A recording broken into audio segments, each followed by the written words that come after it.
কথায় আছে অভাগা যেদিকে চায় সেদিকে কি বলে এটাকে নিঃস্ব হয়ে যায়।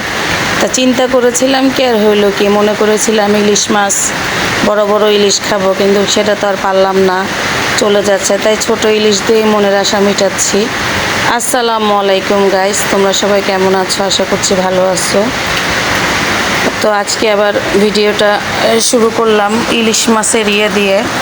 অনেক আশা করেছিলাম ইলিশের দাম কমবে, কত ইলিশ খাবো এবার, বড় বড় ইলিশ, কিন্তু সে আশায় পানি।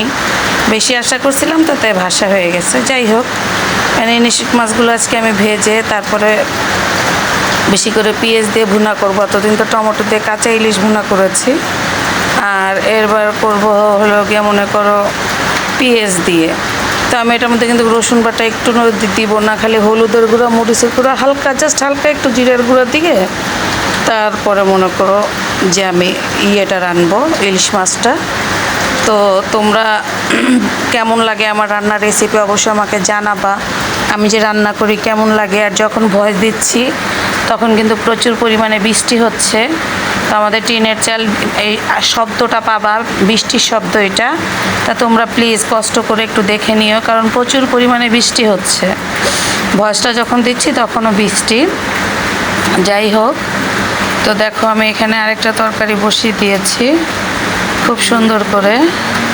এই যে হলুদের গুঁড়া, মরিচের গুঁড়া দিয়ে মনে করো পুঁই শাক রান্না করব। পুঁই শাক রান্না করব, রুই মাছের মাথা দিয়ে পুঁই শাক রান্না করব। আমার ননদ সেদিন বলতেছিল ভাবি এত মজা হয়েছে, তা আমারও খুব ভালো লাগে পুঁই শাকটা। সেই জন্য আমি চিন্তা করছি যে আমি আজকে যে বড় রুই মাছের মাথা দিয়ে পুঁই শাকটা রান্না করি। এত মজা হয়েছিল পুঁই শাকটা, প্রচুর পরিমাণে মজা। কে কে এভাবে আমার মতো পুঁই শাক রান্না করো জানাবা, বড় মাছের মাথা দিয়ে। আর আমার ভিডিও তোমাদের কেমন লাগে অবশ্যই জানাবা। আর এতক্ষণ আমার ভিডিওর সাথে থাকার জন্য তোমাদেরকে অসংখ্য পরিমাণে ধন্যবাদ, অসংখ্য ধন্যবাদ। আর যারা আমার ভিডিওটি এখনও পর্যন্ত দেখছো কিন্তু সাবস্ক্রাইব করোনি, ফেসবুক পেজ থেকে দেখছো, ইউটিউব থেকে দেখছো, সাবস্ক্রাইব করোনি, প্লিজ সাবস্ক্রাইব করে দিও। আর যারা ফেসবুক থেকে পেজ থেকে দেখছো প্লিজ ফলো দিয়ে দিও। শুক্রিয়া তোমাদের ফলো দেওয়ার জন্য কিংবা আমার পাশে থাকার জন্য, অনেক অনেক ধন্যবাদ। তো আমি যেভাবে পুঁই শাক রান্না করি, তোমরা যদি ওইভাবে পুঁই শাক রান্না করো কখনোই কিন্তু পুঁই শাকের কালারটা ডিসকালার হবে না। দেখো আমি তখন পর্যন্ত পুঁই শাকটা ঢেকে দিয়েছি, কিন্তু যখন আমি এখন পুঁই শাকটা দিব তখন কিন্তু আর ঢাকনা দিয়ে ঢাকবো না, আর একটু জোরে জালে রান্না করতে হবে। আঁচটা বাড়িয়ে তারপরে পুঁই শাকটা কিন্তু রান্না করতে হবে, তাহলে অনেক ভালো লাগে। অনেক এদিকে পুঁই শাক বসেছে, এদিকটা আমার ইলিশ মাছও হয়ে গেছে, দেখতেই পাচ্ছ।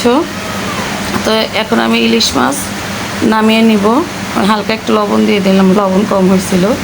আর অল্প পরিমাণে ধনেপাতা দিয়ে, এত দাম ধনেপাতার ওই একটুখানি বেশি দিয়ে আমি নামিয়ে নেব। এখন রাত্রে রুটির জন্য আমি এখানে কচুরমুখী রান্না করব ইলিশ মাছের লেজ দিয়ে, কারণ রাত্রে তো মাছ কচুরমুখী রুটি দিয়ে খাবো, এত লাগে না, কিন্তু অনেক মজা লেগেছিল। এই ইলিশ মাছের লেজ দিয়ে যে কচুরমুখীটা রান্না করেছি, এটা কিন্তু রুটি দিয়ে খাওয়ার জন্য রান্না করেছি। তো তোমরা জানাবা যে আমার রান্নায় যদি কোনো ভুল ত্রুটি হয়ে থাকে অবশ্যই আমাকে জানাবা, কারণ মানুষের তো ভুল হতেই পারে, অবশ্যই মানুষের ভুল হতে পারে, আমারও হবে। কোন দিক দিয়ে হয় আমাকে অবশ্যই বলবা, তোমরা আমাকে সাজেশন করবা। আর আমার ভিডিও কেমন লাগে জানাবা, আমার পাশে থাকবা। তোমরা সবাই পাশে থাকলেই পাশে পাবা ইনশাল্লাহ। যাই হোক, দেখো পুঁই শাকের কালারটা দেখো, সবুজই কিন্তু আছে, কালারটা ডিসকালার হয়নি। তখন পুঁই শাকটা নামিয়ে নিব। এদিক দিয়ে কচুরমুখীও হয়ে গেছে, কচুরমুখীও নামিয়ে নিব। এই যে কাঁচামরিচ দিয়ে দিলাম চারটা কাঁচামরিচ আর ধনেপাতা দিয়ে নামিয়ে নিব। তো তোমরা যে যেখান থেকে আমার ভিডিওটি এতক্ষণ পর্যন্ত দেখছো সবাইকে অসংখ্য ধন্যবাদ, ভালো থেকো।